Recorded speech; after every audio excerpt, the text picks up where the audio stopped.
Amen. How to rest and relax. Sa mga relihiyosong tao, kuminsan akala nila kasalanan yung magpahinga. Kasalanan yung mag-relax. At parang iniisip nila ang spirituality ay puro na lang pagtitiis, pagdurusa, at mga pagsasakripisyo. But life could be a gift to enjoy or a problem to solve. At kailangan sa simula pa lang, maaga pa lang, nililinaw na natin, ang buhay ba na bigay ng Diyos ay itatrato natin na isang regalo na dapat nating ipagpasalamat at lasapin, o ito isang problemang dapat lutasin. With that kind of mentality, you will already be standing on one side of the fence if you were going to be restful or anxious in life. John 16:33, Jesus says, I have told you this so that you might have peace in your hearts because of me. While you are in the world, you will have to suffer. But cheer up, I have defeated the world. Napaka-relevant po sa buhay natin mga kapatid, itong mga verses na ito. Kasi namin ng Panginoon, sinasabi ko sa inyo na dahil sa akin, pwede kayong magkaroon ng kapayapaan. Totoo, habang nandito kayo sa mundo, marami kayong lalasapin, haharapin, kakabakain, problema. Pero, huwag kayong mawala ng pag-asa. Pasiglahin nyo ang inyong mga kalooban dahil napagtagumpayan ko na ang sanlibutan.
Kuminsan, nagkakaroon tayo ng feeling na defeated because we think we are the ones fighting. But the Lord is our champion. Nabuhay siya at namatay para sa atin. Ang lahat ng tagumpay ng Panginoon ay tagumpay natin. At siya'y walang kabiguan. Maging ang kamatayan na hindi nagtagumpay na siya'y hawakan ng matagal at siya'y nabuhay na muli, isang pangako na ang lahat ng sumasa kanya ay mabubuhay ding muli. Kasi sabi niya, alam nyo, kaya lumalaki ang problema nyo, pinapalaki nyo. Kaya bumibigat ang kalooban nyo, pinapabigat nyo. Totoo, kung magiging makasanlibutan lang kayo at mag-iisip lang kayo bilang mga karaniwang tao, talagang marami kayong dapat ikatakot at hindi kayo papapahinga. Pero bakit nyo gagawin yung matakot? Samantalang napagtagumpayan ko na ang lahat. That in Christ we have our victory. That even in our personal performance, we might fail every now and then, but it is not our performance that counts, but the performance of the Lord. Hindi yung kulang sa atin ang binibilang, kundi yung kapupunan na ibinibigay ni Jesus. Hindi yung ating karumihan, kundi yung paglilinis ng kanyang dugo. Hindi yung ating mga kamalian, kundi yung kanyang pagiging tama. Ang siyang ibinibigay at ibinibihis sa atin, kaya marapat lang na atin itong unawain. Life is indeed a gift to be enjoyed and shared. Like love, enjoyment and happiness is like a handful of sand. Yun pong buhangin, pag hinawakan nyo lang ng nakarelax ang kamay nyo, andyan lang. Pero subukan yung sobrang diinan ng hawak, sikipan, dumudulas sa pagitan ng mga daliri natin yung buhangin at natatapong lahat. When you hold too tightly, sand slips through your fingers. And happiness is like that. Enjoyment, like love, is like that. Pag sobrang mong hinigpitan, nawawala. Dapat, relax ka lang. Relaxing and knowing how to relax could be a great tool of survival in this age of stress. Marami talagang stress ngayon. Pati nga inumin mong tubig, binabayaran na, binibili, nung araw naman hindi.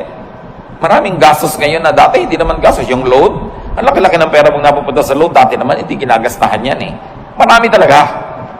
Pero marami ring blessing na available. Kita nyo naman, nagsusurvive ang lahat. Life is even better.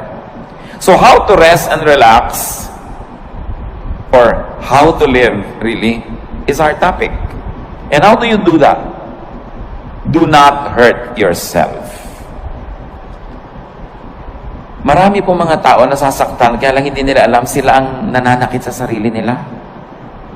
Kaya kailangan matanggal yung takip ng ating mata at mabunyag yung katotohanan na madalas tayo ang may likha ng mga nananakit sa ating sarili. You've got to identify and define your self-inflicted pains. Parang yung nagpepenitensya, siya ang nag-aapanghampas sa sarili niya. Siya ang nagsusugat at nagsasakit sa sarili niya. Marami mga tao ganun ang ginagawa nila sa buhay. Although, hindi kasi tayo laging conscious. Ano-ano po ang mga self-inflicted pains? Kasi kung meron kang tatanungin, gusto mo bang saktan ang sarili mo? Ang sagot natin, siyempre hindi. Ba't ko sasaktan ang sarili ko? Gusto mo bang lagyan ng asido ang loob ng puso mo? Ba't ko lalagyan? Puso ko yun. Gusto mo bang pahirapan ang sarili mo? Of course, I will not do that. But the truth is, many of us do it. Ano po yung mga pahirap na tayo rin ang may likha? Jealousy, covetousness, and greed. They hurt. Napakalaki ng sugat, hirap, pasanin na ibinibigay sa atin kung tayo ay nagsiselos, naghahangad ng hindi atin, naiinggit, o nagiging sakim. Oras na meron kayong kinakainggitan, pinagseselosan, hinahangad na hindi naman ninyo, pinapahirap nyo inyong loob. Yung merong mana ang kapatid mo, gusto mo maging sayo rin? Yung merong magandang damit ang iyong kapwa, imbes na matuwa ka at maganda yung nakikita mo, maiinggit ka pa? Yung hindi na sayo, pinipilit mo pang maging sayo, gagawa ka ng mga tricks, gagawa ka ng mga kasinungalingan, para maging sayo yon. Ang hirap mag-maintain ng kasinungalingan. Ang hirap gumawa ng mga tricks. Ang hirap maging parang gagamba na gumagawa ka ng sapot para yung dumadaang mga lamok biglang mahuli at kakainin mo na siya. But if you are greedy in life, if you're ruled by greed, you will never relax. Because you're forever inventing schemes. Gagawa ka ng mga paraan kung paano maging iyo ang hindi iyo. Kung paano aagawad yung mga tunay na mga may-ari. Kung paano sisiraan yung ating mga kinakainggitan. Self-inflicted pain yan. At gaano karami sa inyong high blood pressure, gaano karami sa mga cancer ng katawan natin na nagmula sa sobrang pahirap natin dahil pinapahirapan natin ang sarili. Dapat tulog ka na, hindi ka patulog. Dapat payapa ka, hindi ka payapa. Dapat nag-e-enjoy ka, naiinis ka, naiinggit. You harm your body. At pagpatuloy natin ginagawa yon, yung mga maliliit na mga laso na yun na iniipon natin sa ating katawan, nagiging sakit. Ang tatamaan yung mga pinakamahinang parts of your body, so doon magmamanifest yung mga sakit. Pero ang totoo nyo, nagsisimula sa isip mo yan. Nagsisimula sa iyong espiritu. Kaya sinasabi nga, mind over matter. Halimbawa yung mga taong sobrang magsikap, talagang nagpapakamatay, nagkakandara pa para laging panalo, para laging mas maganda ang gawa niya, mas mataas ang score niya, mas kahanga-hanga ang kanyang performance. Gaano karami doon ang dahil lang sa inggit? Sabi sa Ecclesiastes 4:4, then I realized that we work and do wonderful things just because we are jealous of others. This makes no more sense than chasing the wind. Si Solomon nagsasabi, napagtando ko na ang dami nating ginagawang kadakilaan, ginagawa lang natin dahil inggit tayo sa iba. At gusto nating maging mas dakila tayo. Halimbawa, although hindi ko naman talaga alam ang intensyon ng mga gumawa nung malaking pinakamataas na building sa Dubai. Ang taas ng building para lang masabing nasa kanila yung highest building in the world. But what is the context of a tall building? For instance, in Manhattan, in New York. Kasi wala nang space, itataas ba na itataas yung building mo? Kasi wala nang space. Pero sa Dubai, na ang lapad-lapad ng disyerto, na kahit ihiga mo yung building, ang haba-haba, everything is first floor, ang ginhawa sa lahat, pwede dahil may space, ba't mo tataasan para ka lang maging tallest building in the world? O ano nangyari sa kalagitnaan ng proyekto, bumagsak ang ekonomiya. So ngayon, kinailangan iligtas sila ng kabilang state para matuloy yung project, napalitan yung pangalan. So, ano pa ang mga pinagagagawa natin? Halimbawa, yung mga estudyante, bakit marami sa mga magulang tinutulak ang anak na tumaas ang grade? Dahil gusto ba nating tumalino siya? O dahil gusto lang nating matalo niya yung isang kakompetensya sa grade? Bakit kailangan ang laki-laki ng TV mo? Ang liit ng bahay, lampas na yung TV sa dingding, nakikita na ng kapitbahay yung gilid. Bakit kailangan? Kasi malaki yung TV ni Kumare. Bakit kailangan mas malaki ang hikaw mo? Dahil pa talagang yung tenga mo, kailangan niyang paglambitin ng mga mabibigat na hikaw. O, mayroon kang kakompetensya. Bakit kailangan mas maliit ang baywang mo? Marami tayong ginagawa, mga kapatid, pahirap sa sarili just because we're competing with other people. So sabi ni Solomon, vanity. Meaningless. Isang pagpapahirap sa sarili na hindi kailangan. Isa pa bang pagpapahirap natin? Fatigue. Fatigue hurts. Too much work is painful. Ang dami mga tao sobrang magtrabaho, tapos ang konti lang naman ang nabe-benefit nila doon sa tinatrabaho nila. At the end of the day, sila yung lugi. Sinong nakinabang? Ang mga kamag-anak nilang batugan. Mga kamag-anak nilang tamad, hindi nag-iisip, saan kaya ako kukuha ng ganitong gagastusin? Ano kayang gagawin ko? Pero at the end of the day, nagkakaroon din. Dahil, kahit nagger ka, kahit nagagalit ka, bibigyan mo rin. So, ikaw si lugi. Kaya lugi sa buhay yung mga OC. Yung mga obsessive-compulsive, linis ka ng linis, kasi iba dumi ng dumi. Hindi ko alam hanggang ngayon, hindi pa po ako decided kung tatawagin kong blessing yung mga taong walang pake. Yung may baha, walang pake. Tulog. Yung bukas may gastusan, walang pake. Pero at the end of the day, nabuhay din sila ng 70, 80 years old, masaya pa sila. Kaysa ikaw, worry ka ng worry, isip ka ng isip. At ang nangyayari tuloy, dahil mahilig ka mag-isip, ikaw tuloy ang sasagot sa mga gastusin niya. Kasi ikaw yung responsible. But is that the way to live? Do you want to be like that? You've got to let go of some things. Going against your conscience for the sake of gain hurts. Gaano karami, mga kapatid, ang ginagawa natin na labag sa ating budhi? Siro, ginagawa mo para lumaki ang iyong kita, o para mapalapit ka sa isang taong pinupuri mo ang totoo, nandidiri ka sa kanya. Ginagawa mo, pero naiinis ka sa sarili mo at ginagawa mo yon. So, ba't mo ginagawa? Yung bang gain na mapapala mo doon is more than the loss. Pag kinompare mo yung napala mo at yung lugi mo, na nahirapan ang iyong loob, napagod ang loob mo, nakakasira ng kalusugan. Nakakasira ng sarili. Ano pa po ang mga pahirap natin sa sarili na hindi natin na-realize? Strained personal relations. They hurt. Tuwing meron tayong kaaway, kagalit, and we maintain this kagalitan, hirap tayo. Dahil kahit matigas ang loob mo, kahit ka pa nagtatapang-tapangan, aminin mo, mas gusto mo naman friendly yung atmosphere. Mas gusto mo naman na kabati mo yung kagalit mo ngayon. Mas gusto mo naman na love ka niya kaysa hate. Kahit nagpe-pretend ka pa that you don't care, you care. Why? Because the Spirit of God lives in us. And that Spirit is hurt whenever things are wrong.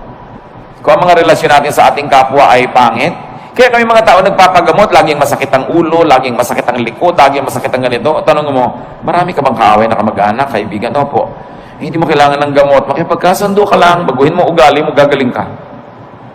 Kaya kami sakit, kahit inumin mo lahat ng isang drum ng mga gamot, kung lagi kang nakikipag-away, lagi kang may kaaway, may gusto kang sugurin, defensive ka dahil may sumusugod sa'yo, magkakasakit ka. Kaya ang Panginoon nagtuturo, forgive, make peace. Sa palagay niyo, nagtuturo siya para tayo lugihin? No. Nagtuturo siya ng ganoon kasi alam niya, when you forgive, you relax. When you make peace, you relax. And when you relax, you will get well, even if you're sick. Or you will not get sick. And then it's to your advantage. Lahat ng turo ng Panginoon, hindi para tayo madehado. doon tayo panalo. Ang tulo ni Satanas, yun ang mahirap. Yung dapat ikaw ang panalo. Talunin mo siya. Dapat mas mataas ang score mo. Dapat mas mayabang ka sa kanya. Dapat mas malakas ka. Hindi ka mapapahinga pag lagi ka nakikipag-compete. And these are usually the burdens of and deception in highly professional vocations or in competitive endeavors. Yun ang pinag-usapan natin.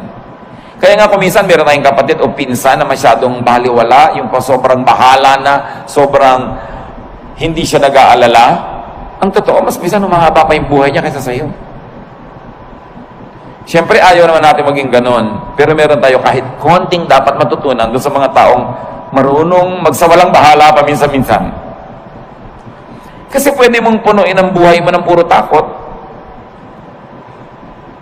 Pero anong mapapala mo? Obserbahan nyo sa aeroplano, pag magte-take off, iba-iba reaksyon. Meron talagang yung naninigas ang panga, nananalangin ng hindi matapos-tapos. Minsan magdalangin ka ng isang beses, tapos tama na. Ba't walang patid? Para ka nalang laging natatakot, nagte-take konting tagtag ng aeroplano, takot at takot. Meron naman, kain ng kain, may natutulog. So, pare-pareho rin yung darating. Kung 1 oras kayo sa loob ng aeroplano, o 5 oras, o siyam, pare-pareho rin naman kayong lalabas sa aeroplano na yung pag nag-landing, pero ikaw hindi ka nag-enjoy kung warrior ka. Because it's in your mind. Kaya nga po sabi ko sa mga laging natatakot, to myself included sometimes, when you get tempted to be afraid, may kilala ka na ba? Personal na kilala mo na namatay dahil sa plane crash? Wala pa akong nastatawang na yes ang sagot. May kilala ka nang namatay dahil nabundol ng tricycle? Meron. Meron kilala ka nang namatay na nasa kama lang, binangungot, namatay? Meron. May kilala ka nasa ospital, naliligid ng mga doktor, namatay? Marami. Eh yung pala, mas marami doon, di mas matakot ka matulog. Mas matakot ka maglakad sa kalye, but pag sasakay ka, takot na takot ka because you're psyched yourself up to be afraid, while flying is the safest way to travel. So it's all in your mind. Ba't mo papahirapan na yung sarili? Kung pwede ka naman mag-relax. And besides, kahit mag-worry ka, makokontrol mo ba yung hangin, yung aeroplano? No. So meron tayo dapat na punto na pwede tayong magsawalang bahala. Total, wala ka rin naman magagawa kahit sikapin mo na bahalain mo yun, hindi rin pwede. Worry hurts. When you worry so much. So do not worry. Do not play God. Ano po ang kinalaman, mga kapatid, ng worrying and playing God? Making things work is God's role. Yung hindi mo control, katulad nun, lumilipad ka na, hindi mo control yan eh. So, hayaan mong God ang mag-isip doon. Colossians 1:17, God's Son was before all else, and by Him, everything is held together. Sa pamamagitan ng Diyos Anak, ang lahat ng bagay ay nagkakakapit-kapit, nagkakalakip-lakip, umaandar ang mundo, umaandar ang sinukob, umaandar ang creation dahil sa Diyos Anak. Hindi dahil sa iyo. So kung meron dapat mag-worry how to make things work, siya, hindi ikaw. Ang dapat mo lamang gawin, yung papel mo. So kung engineer ka, i-check mo kung maganda ang makina ng mga aeroplanong chine-check mo. Kung ikaw ay may papel, gawin mo yun, at pagkagawa mo nun, leave the rest up to God. Kaya mahalaga, ginagawa mo lang yung papel mo. Sabi nga ng Desiderata, the universe is unfolding as it should. Sisikat ang araw bukas, tulungan mo man o hindi. At lulubog yun bukas ng gabi, pigilin mo man. Aandar ang lahat. Mag-global warming kung kailangan mag-global warming. Magkakaroon ng bagyo at aalis din ang bagyo. Babaha at huhupa ang baha. Lahat pa ulit-ulit lang na mangyayari. Hindi mo yung problema kasi hindi ka ang Diyos. Ang problemahin mo lang yung munting daigdig where you move, where you can make a difference, and then leave the rest up to God. Sabi ng Jurassic Park, life finds a way. Mga magulang, nag-aalala tayo. Naku, yung anak ko, aatin ng picnic, baka mahulog. Mangangunyapit yun. At pag nahulog na yun, aahon uli yun kung saan man siya nahulog. Baka siya malunod, lalago yung pilit. No? Gagawa siya ng paraan because life finds a way. Minsan ang takot ng mga magulang, mamatay siya ng hindi pa matatanda yung mga bata dahil hindi maaalagaan. Aalagaan din nila ang sarili nila. Kahit hindi mo alagaan yung mga batang yan, nakadikta sa kanilang kalikasan, aalagaan nila ang sarili nila. Pag may nahipo silang mainit na plancha, siyempre kahit hindi mo sabihin, tatanggalin nila yung kamay nila. Nakasulat sa atin yun.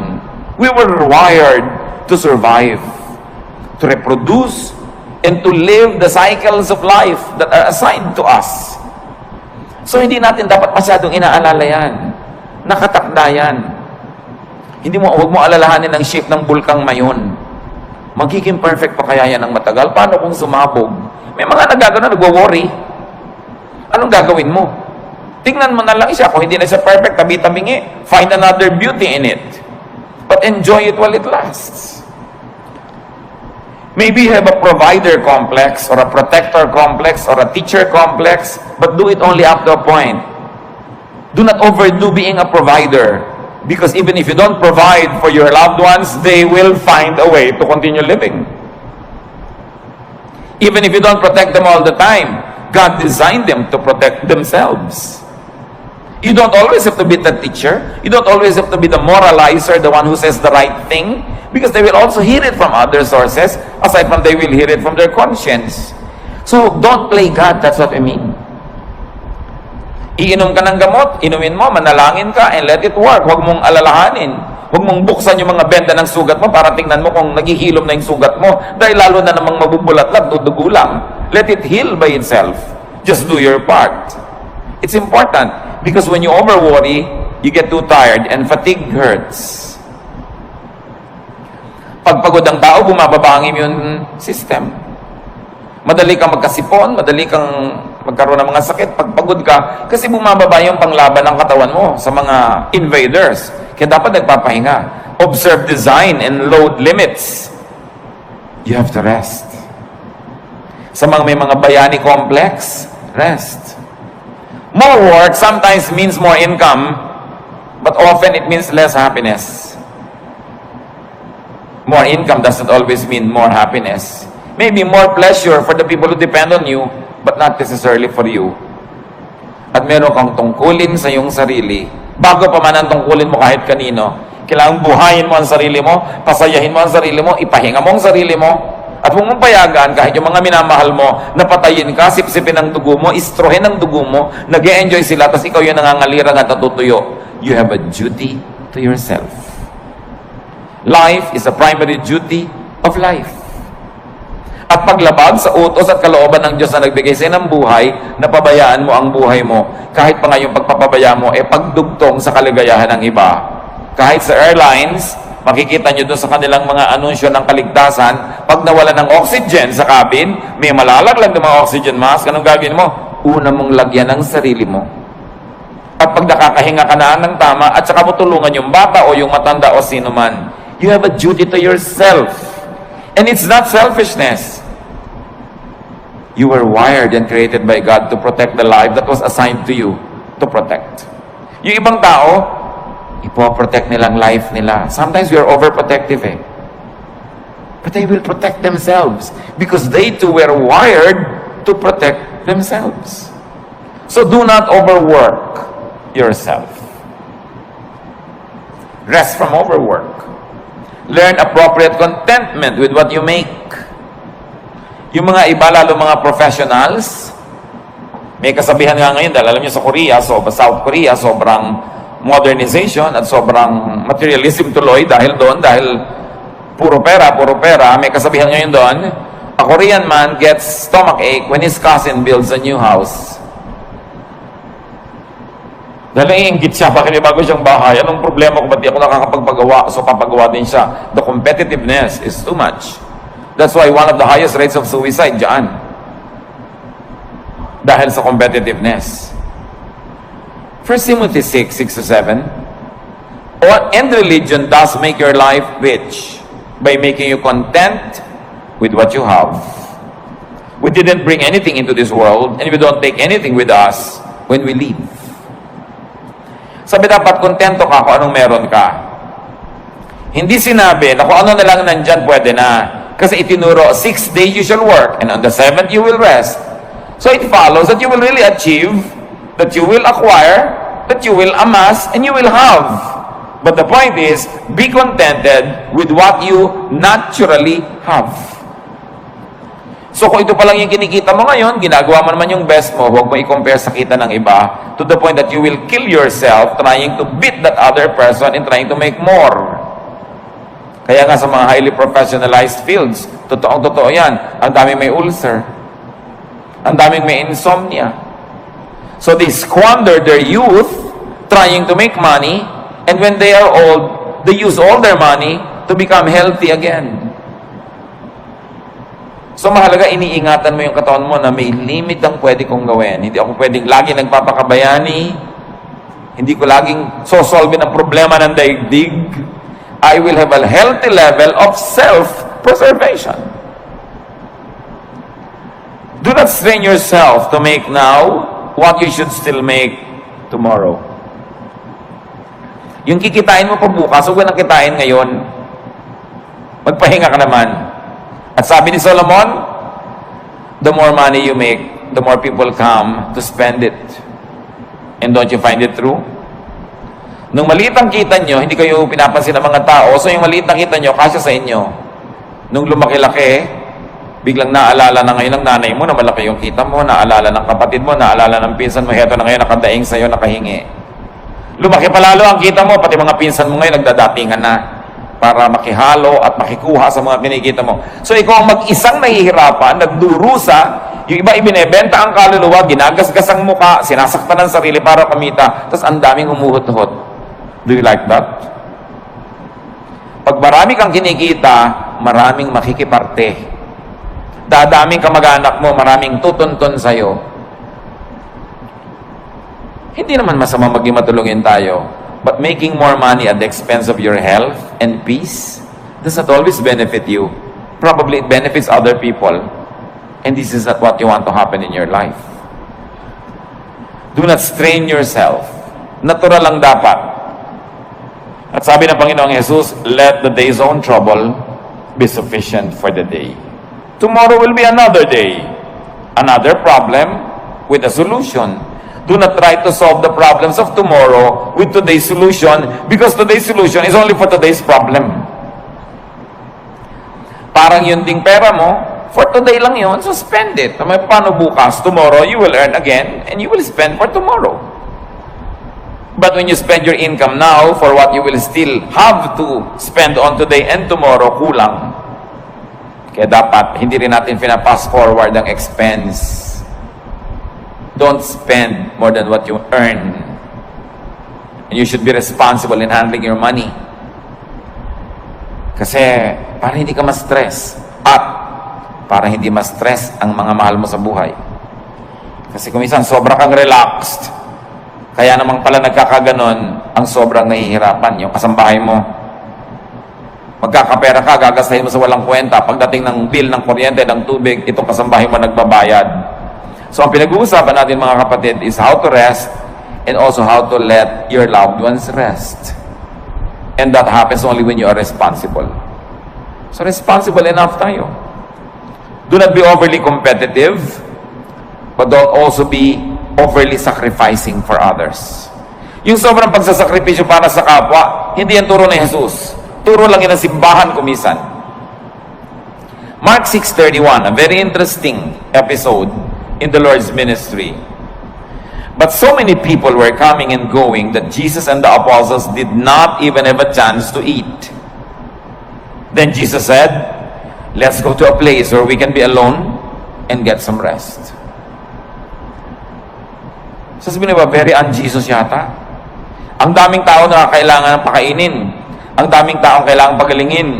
Kailangan ipanalangin. Kailangan i-counsel. Kailangan turuan. Kailangan palayasan ng mga espiritong nakatira sa kanila. Pero pagod na sila. Ano sabi ni Lord? Shh, halika kayo. Tahimik tayo mawala dito. Iwan natin ang mga taong yan. Pumunta tayo sa isang lugar na tahimik na hindi na tayo masusundan. Magpahinga tayo at kumain doon. Do you do that? Mga kapatid, kung minsan, sobra kayong palatulong sa inyong mga kamag-anak at yung asawa niyo naman, cooperative. Pero sinasabi niyo po kuminsan sa asawa mo, huwag muna nating isipin yung mga kapatid mo at kapatid ko. Tayo muna magbakasyon. Dapat ganun. Hindi puro sakripisyo. Yung nakatira ka sa isang bahay na ang ingay-ingay, nakakatulig, kahit sa katumingin na yung mukha, siksikan. Hindi mo masabing sa asawa mong, minsan, mag-motel naman tayong dalawa, honey, para tayong dalawa lang, makapag-salarinan. Dapat mong ginagawa yun. Jesus showed us the way. Don't kill yourself giving to others. You've got to give yourself time and space to enjoy the blessings of God, even though sometimes lang, once in a while, but you have to do it. Why? Because you cannot give what you do not have. Pag lagi ka ng aburido, wala ka rin namang maibibigay. Kung isang pera lang, pero may kasama pang bunganga, kasi aburido pa. Minsan nagbabantay ka nga sa pasyente, pero kulang na lang, hulog mo siya sa kama. Kulang na lang, hagisan mo nung juice niya. Kasi pagod na nakababantay. So pwede mo sabihin, mga kapatid, kayo naman magbantay sa nanay, pagod na ako, mainit na yung ulo ko pati sa kanya. Why? Because we have limits. So huwag nating sobrang pagutin din ang kapwa natin. Sa mga families, kumisan unfair eh. Yung nag-aalaga sa magulang, yung isa lang napa-assign, dapat take turns. Para fresh ka. Kung may mga hirap, kailangan you take turns facing the difficulty, hindi lang isa yung naka-assign. Observe your limits and observe your Sabbath.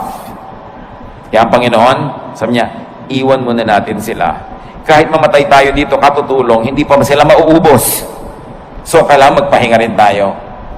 Dahil, habang mahal ni Jesus, yung mga taong tinutulungan, mahal din niya yung mga manggagawa na kasangkapan para tulungan ang mga yon. So, huwag niyong aalaw yung sarili niyo na maging manggagawa lang o ang mahal niyo sa buhay na nagko-cooperate, kayo na lang, tapos puro benefit ng iba. You have to learn to set time and space for your own enjoyment. Every day, every week, every month is long enough for you to have that private, pleasurable moment. We all need that to keep our sanity. Para hindi ka mabaliw. Kaya yung nasosobrahan, hindi ba, kinakausap na ang butike, nakikipag-chess na sa anino, at nakikipagtalo kung sinong nanalo. Why? Wala man lang pahinga. Walang relaxation. Another self-inflicted pain is anger. Anger hurts. Gaano karaming kalusugan natin nasisira dahil nagalit tayo o nananatili tayong galit? Tuwing galit ka, nagdurusa ang iyong katawan. So, ang totoo nun, ikaw nagpaparusa sa sarili mo. Kaya yung magagalitin, mga kapatid, huwag na kayo makipag-away. Yun lang sila nagagalit sa inyo, yun na ang parusa sa kanila. Kasi napakalaking parusa sa katawan, sa isip, sa emosyon na magalit. So, contain or avoid anger. And once more, don't play God. Why do I say that? Because anger is a prerogative of the perfect. Dapat yung perfect lang nagagalit. Yung author ng perfect moral law, pag na-break yun, dapat siya magalit. Siya yung author eh, siya yung Diyos. Yung author ng natural law, siya dapat magalit when it's broken. Pero tayo, hindi naman author eh. Nakikibasa lang tayo. You are not perfect. You are not the author of morality or life. You are just a fellow creature, a fellow beneficiary and traveler, a fellow seeker. In fact, a fellow sinner. Kaya wala kang karapatang magalit. Isipin niyo mga kapatid, ano mga kinakagalit nyo? Kayo ba, Diyos? Ano mga kinakagalit natin? Perfect ba tayo? So may imperfection yung tao, pero perfect ka ba? Besides, you were not designed to be angry. Nung nilikha tayo ng Diyos, hindi niya tayo dinesign na magalit. Kaya pag nagagalit tayo, we go out of the design, we destroy the intentions of the manufacturer, and at the end of the day, we destroy ourselves. Hindi bagay sa atin magalit, hindi tayo dapat nagagalit. Your bodily system goes awry when you get angry. Nagkakasira-sira, nagkakawasak-wasak ang nervous system, electrical and chemical balances of your body naiiba pag nagagalit ka. Kaya may ibang nagagalit, they become, sabi nila, temporarily insane. Nakakapatay. Traffic altercation, nakakabaril ka ng kapwa, tapos makukulong ka forever. Dahil lang nagalit ka. That's why galit should be controlled. And your bodily system, including your soul, gets damaged when you stay angry. So dapat hindi magalit, at tapos kung nagalit na, dapat hindi tagalan. Kaya ang sabi sa Bible, do not go to bed while you're still angry. Do not let the sun go down on your anger, which means, huwag mong patagalin yan. Pero yung merong nagdaramdam sa inyo, 7 taon na, gusto nyo bang tumapakay sa tamtax at huwag nyo alisin sa talampakan nyo ng 7 taon? Ito yung naglalakad kayo, kumikirot, dumabaon, nagnanana. Higit pa ron pag meron kayong galit na kinikimkim sa puso. Dahil hindi lang talampakan na naapektuhan. Naapektuhan ang inyong puso, ang inyong isip, ang inyong emosyon, relasyon sa kapwa, relasyon sa Diyos, kalusugan. It is foolish to remain angry. So, don't remain angry dahil kayo banal. Pero kung hindi kayo banal, at least be intelligent. Still don't be angry. Because it's not good for you. Huwag kayong magkim-kim ng mga sama ng loob. Ibulalas nyo kung kailangan ibulalas, o ipatawad nyo na lang, pero huwag niyong kim-kimin. Huwag niyong kim-kimin. Naranasan nyo na ba na mapapadighay kayo, hindi nyo maidighay-dighay? Di ba? Ang hirap kim-kimin. Subukan nyo mag-kim-kim ng sinok. Ang hirap. At yung mga kinikim-kim pa natin, mga kung ano mga sama ng loob, may LBM kayo, kinikim-kim nyo, ayaw nyo ilabas, ano mangyayari sa inyo? Di ba? Alam nyo mangyayari sa inyo? Masahol pa ron ang galit. But Satan is so deceptive that we don't realize that simple anger is destroying us. Pag nakita mo yung tao, tumataas ang presyon mo. Pag naalala mo siya, nawawalan ka ng ganang kumain. Baka maging violente ka pa. Lugi ka. So rest and relax. Rest your body, your senses, with pleasure and beauty. Kaya kailangan natin ng kagandahan. Kailangan natin ng kasiyahan. Observe the human body. It's really a fun machine. Pag tinignan mo ang bawat bahagi ng iyong katawan, it's a fun machine.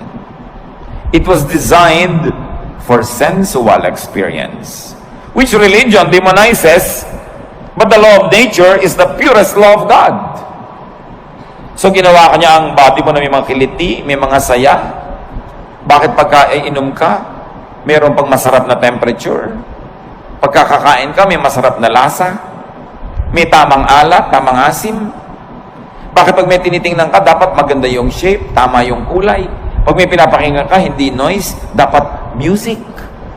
Bakit nilagyan tayo ng Panginoon ng iba't ibang senses for us to enjoy those senses? So, you relax your body with beauty. Nililinis mo ang bahay mo para maganda, mabango. Nililinis mo ang kapaligiran, inaayos mo. It's great therapy. Please your eyes, your ears, your palate, your taste, your nose, your skin, your body. It is not ungodly. Why? Because our spirit lives in this body. Kung ang gusto ng Panginoon, spirito ka na lang, di dapat sumakabilang buhay ka na. Tanggalin na yung spirito sa katawan, pero inaalagaan natin yung katawan. Akala ng iba, pag relihiyoso ka, ini-ignore mo yung katawan mo. Taking care of your body is one of the highest forms of spirituality. Because your body is a gift from God. It is even called temple of the Holy Spirit. Do you want the temple to be ugly? Do you want it to be disorderly? That's not what you want for your temple. Psalm 139:14, and I praise you because of the wonderful way you created me. Everything you do is marvelous. Of this, I have no doubt. So people will be people, humans will be humans. And it's not wrong to be human because we were created to be so. Do not pit spirituality against sensuality. Ang tunay na spiritualidad ay hindi puro pagtitimpi at pagde-deny ng senses mo. Inilagay yan for your enjoyment. It is a gift. And in fact, the senses are also doorways to the spirit. Marami mga sensual experiences nagiging pinto para pumasok ka sa spiritual world. Halimbawa, ang ganda-ganda ng worship singing. Di ba nadidinig yun ng tenga? But because you hear it and it's beautiful, you are transported in a spiritual way to the point that you say, I heard God. I saw God. I felt God's love. I was ministered to. Na-bless ako. Tenga pa lang yon. Kaya napakalaking krimen sa mga musicians sa church na hindi nagpa-practice. Kasi, paano mo itatransport yung mga tao to a spiritual level kung tunog mo pa lang, nayayamot sila dahil mali. So, imbes ikaw makalimot sa sarili at madala ka sa spiritual level, hindi ka makalimot-limot dahil kitang-kita mo, dinig na dinig mo yung mali. Nagiging critical ka patuloy, nagiging palapintas, nagkasala ka pa. Pero kung maganda talaga yung music. There was a long stretch in my spiritual life na ang talaga nagdala lang sa akin, mga kapatid, kanta ng choir. Umaaten ako ng church na yun ng kung ilang taon, nung isang attendee ako. Bihira naman ako talaga mabless sa message. Boring talaga.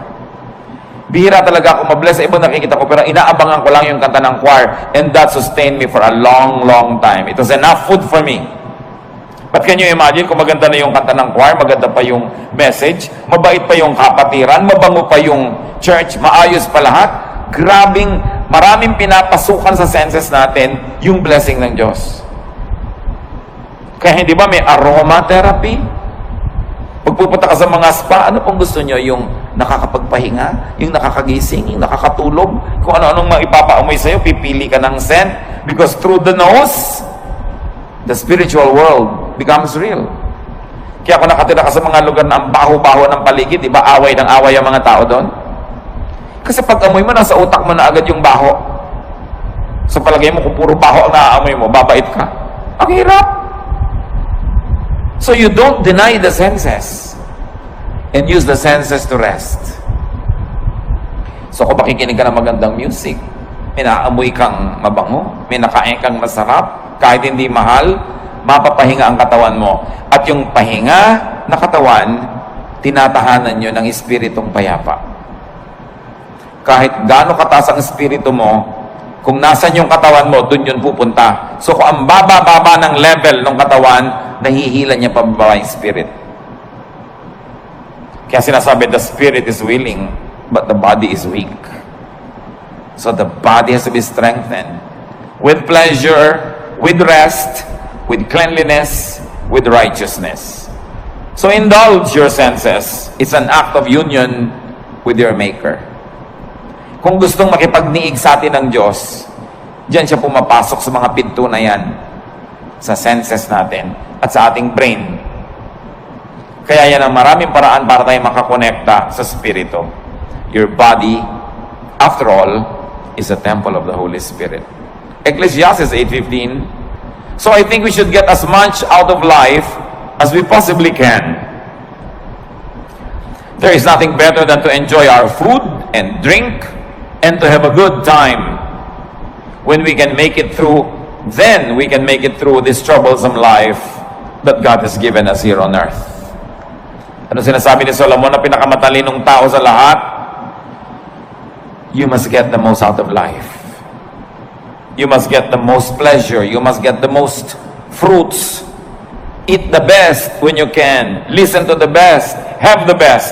Sabi niya, there is nothing better than to enjoy good food, a good drink, a good time. Why?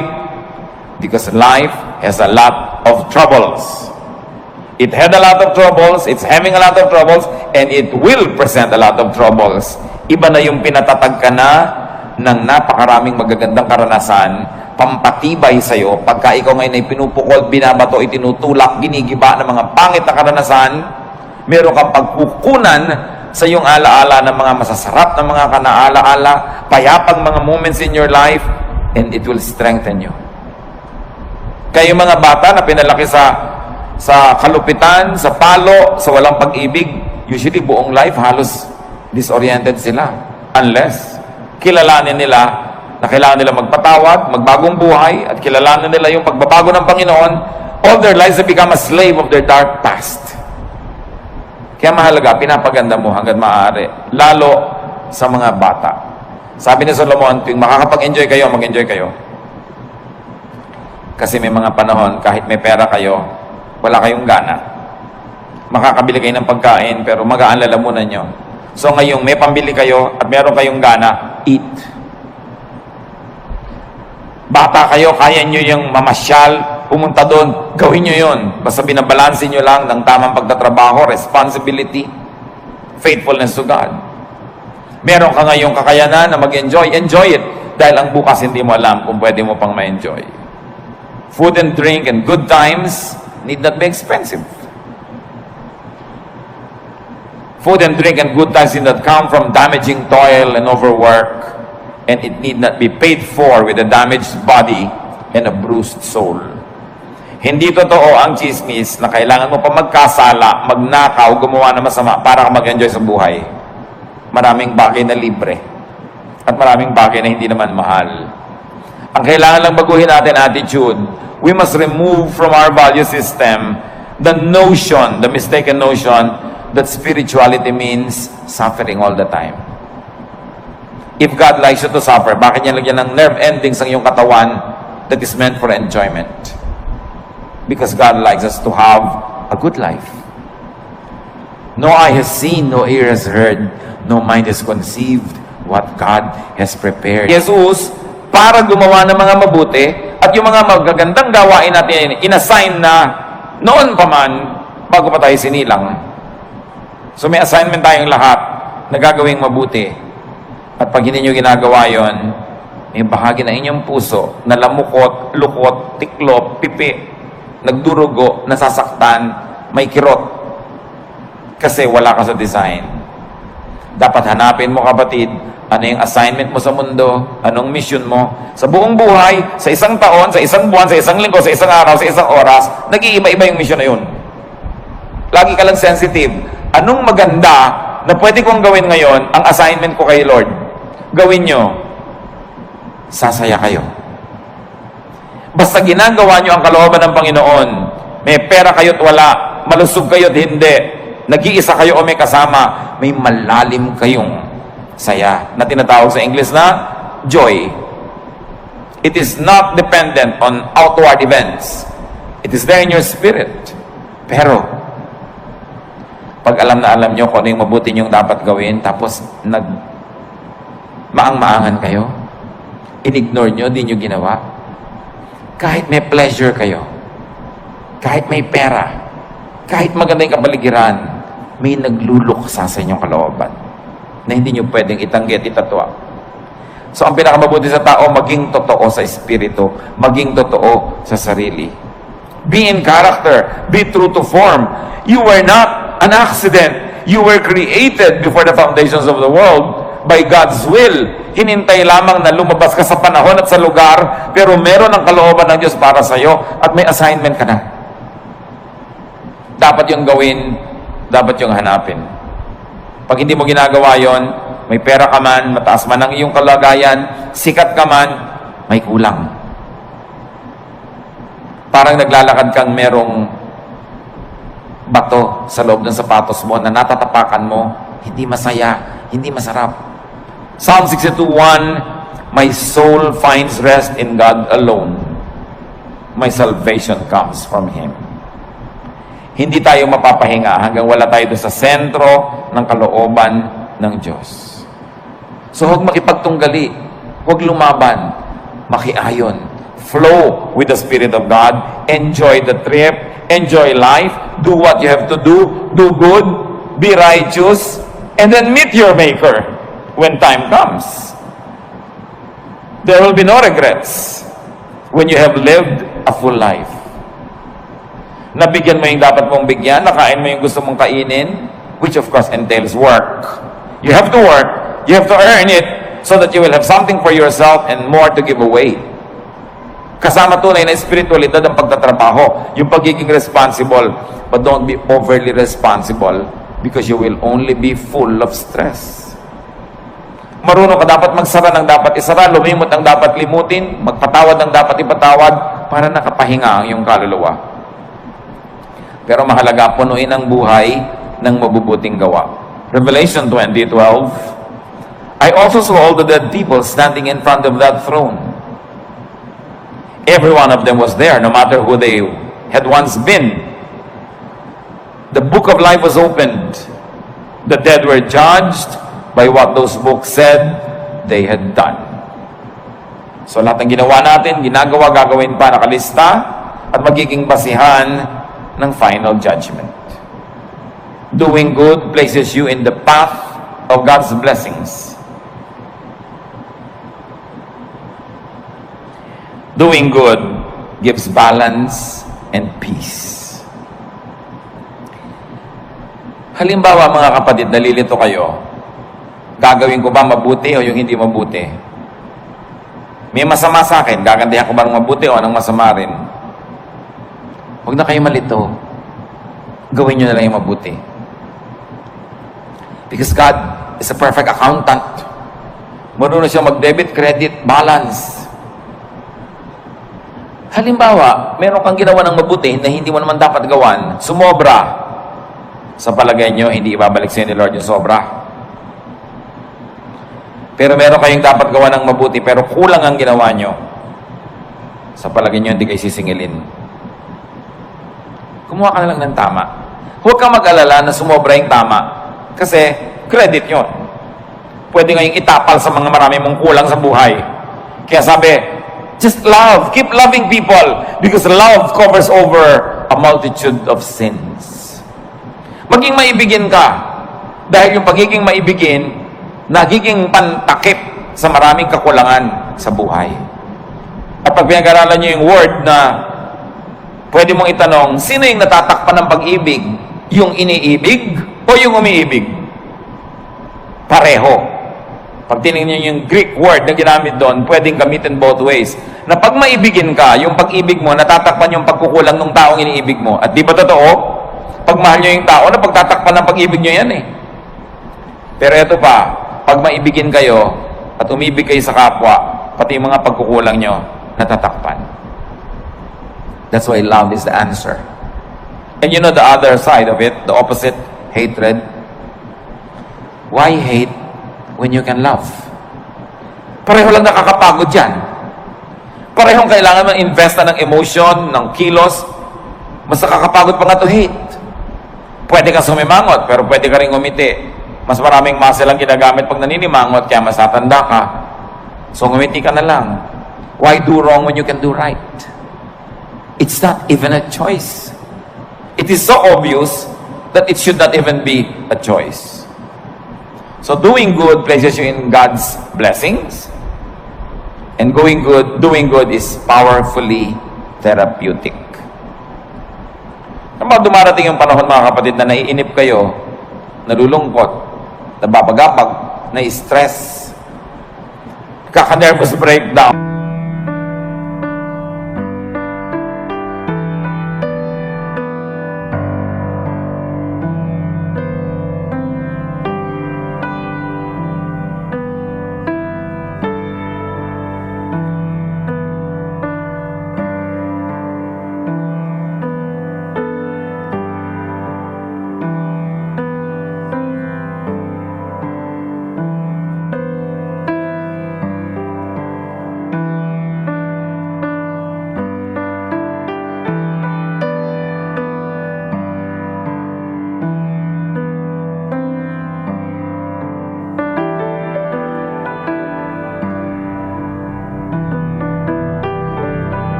napapagod siya kasi nagpapabaya yung babae.